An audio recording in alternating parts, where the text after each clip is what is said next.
दोस्तों नमस्कार, आप सभी का आपके अपने यूट्यूब चैनल के आर एग्जाम वॉरियर में आप सभी का स्वागत। साथियों, आज अपन लोग बात करेंगे आरपीएससी भर्ती परीक्षा, जो आपकी वरिष्ठ अध्यापक की परीक्षाएं हैं जुलाई 2026 में होने वाली है। तो उसमें प्रथम पेपर में आपके लिए जो भारतीय राज्य व्यवस्था वाला पोर्शन है उसमें लगभग 15 प्रश्न आपके आते हैं। तो उसके ऊपर आज अपन एमसीक्यू लेकर मैं आया हूँ, तो आपके लिए काफ़ी ये वीडियो उपयोगी रहने वाला है। तो अपन क्या करेंगे कि धीरे धीरे जो भी टॉपिक हैं आपके, जो राज्य व्यवस्था जिसमें भारतीय संविधान वाला पोर्शन है, उसके अपन एमसीक्यू देखेंगे। तो अगर आपका सहयोग अपेक्षित रहा तो सभी टॉपिक के एमसीक्यू आपको मिल जाएंगे और वीडियो के माध्यम से आपका अभ्यास भी हो जाएगा। जैसे आपका पहला टॉपिक है संवैधानिक विकास है, और इस हिसाब से आगे संविधान सभा है, नागरिकता है, जो भी आपके टॉपिक हैं उनके अपन एमसीक्यू देखेंगे जो अच्छे प्रश्न हैं और पिछली भर्ती परीक्षा में आए हुए हैं, तो आपके लिए उपयोगी रहेंगे। तो आप वीडियो में अंत तक ज़रूर बने रहिएगा, साथ ही वीडियो को शेयर भी करें। आपको ज़्यादा समय भी इसमें ख़राब नहीं होगा, आपके लिए उपयोगी ये क्लासें होगी। इसलिए आप पहले अपने टॉपिक को पढ़ लें, और अब तक आपने पढ़ ही लिया होगा तो आप इसको वीडियो को अभ्यास के रूप में भी देख सकते हैं। काफ़ी उपयोगी वीडियो आपके लिए रहने वाला है, और प्रयास करूँगा मैं कि आपको जो सुविधाएं वाला जो टॉपिक है उन सभी की एमसीक्यू वीडियो लगभग 10-15 वीडियो के माध्यम से उपलब्ध करवा दूँ। तो आइए शुरुआत करते हैं प्रश्न संख्या 1 से। तो देखिए, पहला प्रश्न देखिए, भारत सरकार अधिनियम 1935 के संदर्भ में निम्नलिखित कथनों पर विचार कीजिए। और ये प्रश्न आपका सिविल सर्विस परीक्षा 2024 में आया है, और वर्तमान में कुछ इसी पैटर्न के प्रश्न आ रहे हैं। तो देखिए, पहला कथन है, इसमें ब्रिटिश भारतीय प्रांतों और देशी रियासतों को मिलाकर एक अखिल भारतीय परिसंघ फेडरेशन की स्थापना का प्रावधान किया गया। दूसरा कथन है, रक्षा और विदेशी संबंधी मामलों को परिसंघीय विधानमंडल के नियंत्रण के अधीन रखा गया। फिर देखिए, उपयुक्त कथनों में से कौन सा कथन सही है। कथन 1, कथन 2, 1 व 2 दोनों, न तो 1 न 2। तो देखिए साथियों, इसका सही उत्तर मैं बात करूँ तो ऑप्शन 1 केवल 1 सही है। दूसरा इसमें गलत है, रक्षा और विदेशी मामलों को परिसंघीय विधानमंडल के नियंत्रण के अधीन रखा गया, यह गलत है। यह रखा गया था गवर्नर के अधीन। दूसरा प्रश्न देखते हैं। दूसरा प्रश्न देखिए, भारत सरकार अधिनियम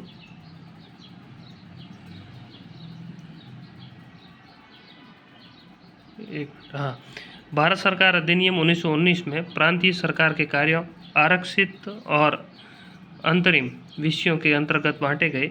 तो निम्नलिखित में से कौन से आरक्षित विषय माने गए हैं। तो कुछ इस तरीके के प्रश्न अभी हाल फिलहाल में आरपीएससी भी पूछ रही है। तो आपको जो आरक्षित विषय हैं और हस्तांतरित विषय हैं उनको याद करना होगा। अंतरिम भी बोलते हैं हस्तांतरित को, और अंग्रेजी में लिखा है तो ट्रांसफर लिखा हुआ आएगा।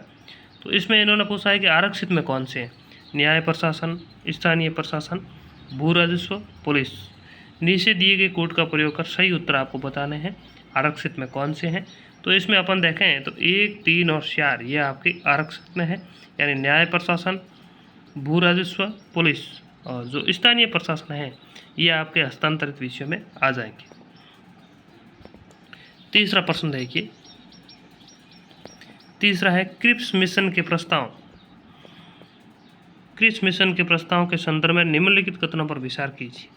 कथन है, संविधान सभा में प्रांतीय विधानसभाओं और साथ ही भारतीय रियासतों द्वारा नामित सदस्य होंगे।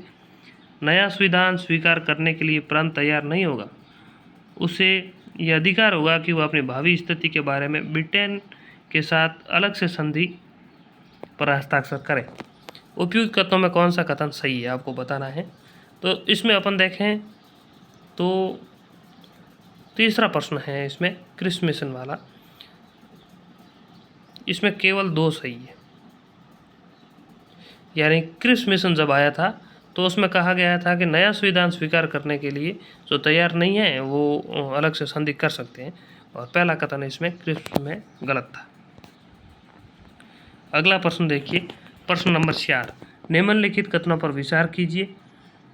1919 के मोंटेस्क्यू सैम्सफोर्ड सुधारों में 21 वर्ष से अधिक आयु की सभी महिलाओं के लिए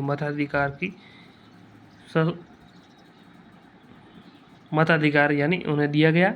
1935 के गवर्नमेंट ऑफ इंडिया एक्ट में विधानमंडल में महिलाओं के लिए आरक्षित स्थानों पर प्रावधान किया गया। उपयुक्त कथनों में से कौन सा कथन सही है? आपको बताना है 4 नंबर प्रश्न का, इसमें केवल 2 सही है। यानी 1935 के गवर्नमेंट ऑफ इंडिया एक्ट में विधानमंडल में महिलाओं के लिए आरक्षित स्थान किए गए, लेकिन 1919 में महिलाओं को कोई मताधिकार नहीं दिया गया था। ये भी काफ़ी अच्छा प्रश्न है, इसको भी आपको ध्यान में रखना है। अगला प्रश्न अपन देखेंगे, प्रश्न संख्या 5। 500 प्रश्न देखिए। सार्टर एक्ट 1813 के संबंध में निम्नलिखित कथनों पर विचार कीजिए। तो देखिए, कथन है कि इसमें भारत में ईस्ट इंडिया कंपनी के व्यापार एकाधिपत्य को साय का व्यापार तथा चीन के साथ व्यापार को छोड़कर समाप्त कर दिया। इसमें दूसरा कथन है, इसमें कंपनी द्वारा अधिकार में लिए गए भारतीय राज्य क्षेत्रों पर ब्रिटिश राज क्राउन की प्रभुसत्ता को सुदृढ़ कर दिया गया। तीसरा है, भारत का राजस्व अब ब्रिटिश संसद के नियंत्रण में आ गया। तो इसमें देखिए, कथन की बात करें, सही कथन की 1 और 2 सही है, और अंतिम जो है ब्रिटिश संसद के नियंत्रण में अभी तक नहीं आया था 1813 तक, तो यह है।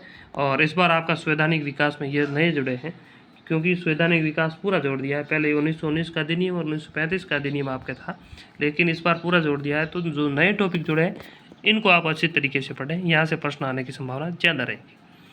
अगला देखिए, प्रश्न नंबर 6 है, भारत शासन अधिनियम 1935 के द्वारा स्थापित संघ में अवशिष्ट शक्तियाँ किससे दी गई? संघीय विधानमंडल को, गवर्नर जनरल को, प्रांतीय विधानमंडल को, प्रांतीय राज्यपालों को। तो इसका सही उत्तर हो जाएगा गवर्नर जनरल को। आप साथ साथ में अपने उत्तर क्या हो सकते हैं ये भी आप सोचते जाएंगे, तो आपके लिए काफ़ी अच्छा रहेगा। साथ ही MCQ का आपका अभ्यास भी हो जाएगा, इसको अलग से आपको कोई किताब वगैरह पढ़ने की ज़रूरत नहीं पड़ेगी। 7वां प्रश्न देखिए, भारतीय इतिहास के संदर्भ में द्वैध शासन यानी डायरकी के सिद्धांत किसे निर्दिष्ट करता है? केंद्रीय विधानमंडल का 2 सदनों में विभाजन, 2 सरकारों अर्थात केंद्रीय और राज्य सरकारों को शुरू किया जाना। अगला है 2 शासक समुच्चय, एक लंदन में और दूसरा दिल्ली में होना। डी है प्रांतों में प्रायोजित विषयों का 2 प्रवर्गों में विभाजन। तो 7 का सही उत्तर है 2 प्रायोजित विषयों का प्रवर्गों में विभाजन। 8वां प्रश्न देखिए, 8वां है, मोंटेग्यू सेम्सफोर्ड प्रस्ताव किससे संबंधित है? सामाजिक सुधार, शैक्षिक सुधार, पुलिस प्रशासन में सुधार, संवैधानिक सुधार। तो ये आसान प्रश्न है और इसका सही उत्तर है सांविधिक सुधार।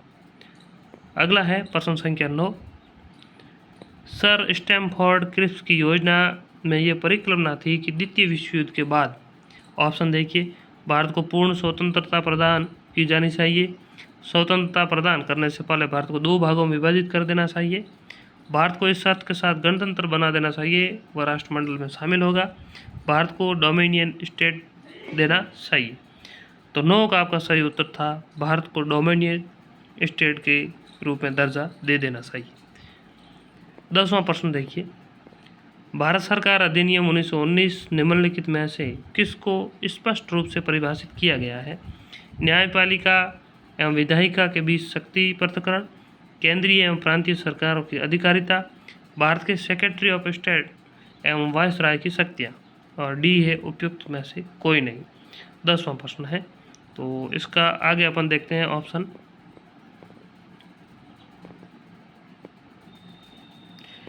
देखिए, ऑप्शन इसमें आगे है नहीं, तो 10 का अपन बात करें, 10 का आपका सही हो जाएगा केंद्रीय और प्रांतीय सरकारों की अधिकारिता। 11वां प्रश्न देखिए, कैबिनेट मिशन के संदर्भ में निम्नलिखित में से कौन सा कथन सही है? इसमें एक संघीय सरकार के लिए सिफारिश की गई, इसने भारतीय न्यायालयों की शक्तियों का विस्तार किया, इसने ICS में और अधिक भारतीयों के लिए उपबंध किया, निषेध की कूट का प्रयोग कर। सही उत्तर आपको बताना है। तो 11 का सही केवल एक सही है, इसमें भारतीय सरकार, इसमें एक संघीय सरकार के लिए सिफारिश की गई।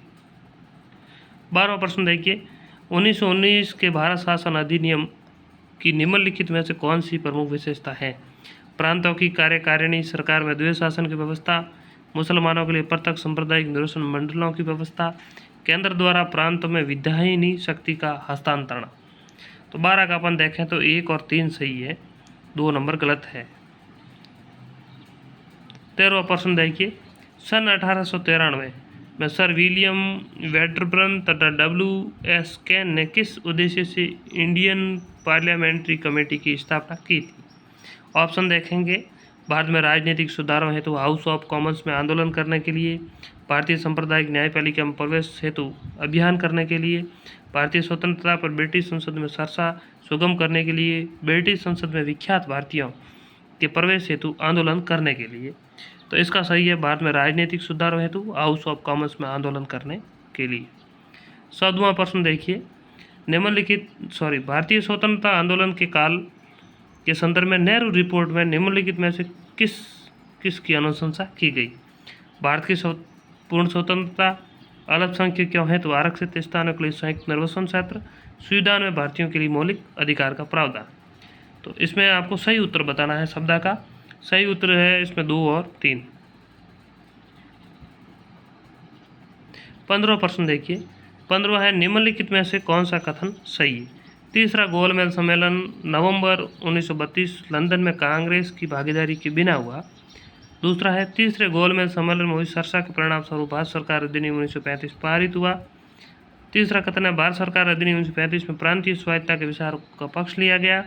चौथा कथन है 1935 के अधिनियम में गवर्नर को किसी भी प्रांत का प्रशासन संभालने और चलाने की शक्ति नहीं थी। तो इसमें 15 में बी हो रहा है।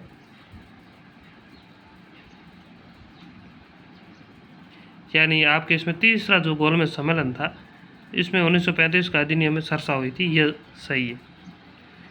प्रश्न संख्या 16, निम्नलिखित में से किस योजना के अनुसार पंजाब और बंगाल के विभाजन से संबंधित निर्णय इन राज्यों की अपनी अपनी विधानसभाओं के सदस्यों के मतदान के आधार पर लिया जाना था? नेहरू रिपोर्ट, क्रिप्स मिशन, वेब्रिज रिपोर्ट, माउंटबेटन योजना। तो 16 का सही है माउंटबेटन योजना। 17वां प्रश्न है आरंभिक राष्ट्रवादियों ने 1892 में काउंसिल ऑफ एक्ट अधिनियम का विरोध क्यों किया? संघ विधान परिषद के सदस्यों की संख्या बढ़ा दी गई थी, प्रांतीय परिषदों के सदस्यों की संख्या बढ़ा दी गई थी, परिषदों को वार्षिक बजट पर चर्चा करने का अधिकार दे दिया गया। इस एक्ट में सार्वजनिक कोषों पर भारतीयों को नियंत्रण नहीं दिया गया था। तो 17 का सही है डी। 18वां देखिए, भारत की स्वतंत्रता के बारे में निम्नलिखित कथनों पर विचार कीजिए और कौन सा सही है ये आपको बताना है। 15 अगस्त 1947 को भारत की स्वतंत्रता की घोषणा देने हेतु शक्ति की औपचारिक हस्तांतरण घोषणा लॉर्ड माउंटबेटन द्वारा की गई। और दूसरा है 15 अगस्त 1947 को राजधानी हुए उत्सव में महात्मा गांधी उपस्थित नहीं थे। तो 18 की बात करें तो 18 में दोनों ही कथन सही है। 19वां प्रश्न है निम्नलिखित में से भारतीय स्वतंत्रता अधिनियम 1947 में अभिलक्षणिक विशेषताएं कौन सी नहीं है?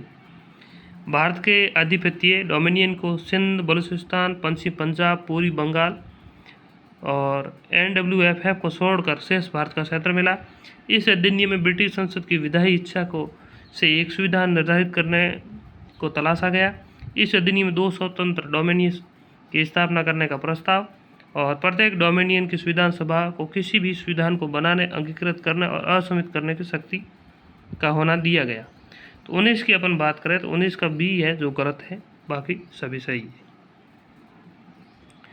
अगला प्रश्न है प्रश्न संख्या 20, क्रिप्स मिशन के बारे में कौन सा कथन सही नहीं है? मार्च 1942 में क्रिप्स ने वॉर कैबिनेट को एक मसौदा घोषणा पर सहमत होने के लिए राजी किया गया।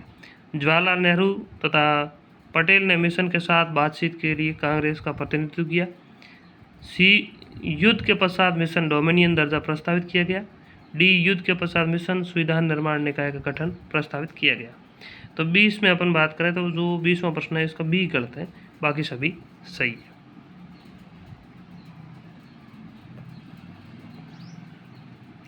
अगला प्रश्न देखते हैं प्रश्न संख्या 21, निम्नलिखित में से कौन सी नेहरू रिपोर्ट की अनुशंसा नहीं थी? डोमिनियन दर्जा, पृथक निर्वाचन मंडल, एकात्मक तथा लोकतांत्रिक केंद्र, वैक्स मताधिकार। तो 21 की बात करें, 21 का बी है पृथक निर्वाचन मंडल, यह गलत है, बाकी सभी सही। 22वां है निम्नलिखित में से किसके द्वारा भारत के लिए सेक्रेटरी ऑफ स्टेट का पद सृजित किया गया? ऑप्शन 1 दी काउंसिल एक्ट 1861, भारत सरकार अधिनियम 1858, मॉडल मिंटो सुधार, मोटेस्क्यू ट्रांसपोर्ट सुधार। तो 22 का बी सही है, भारत शासन अधिनियम 1858।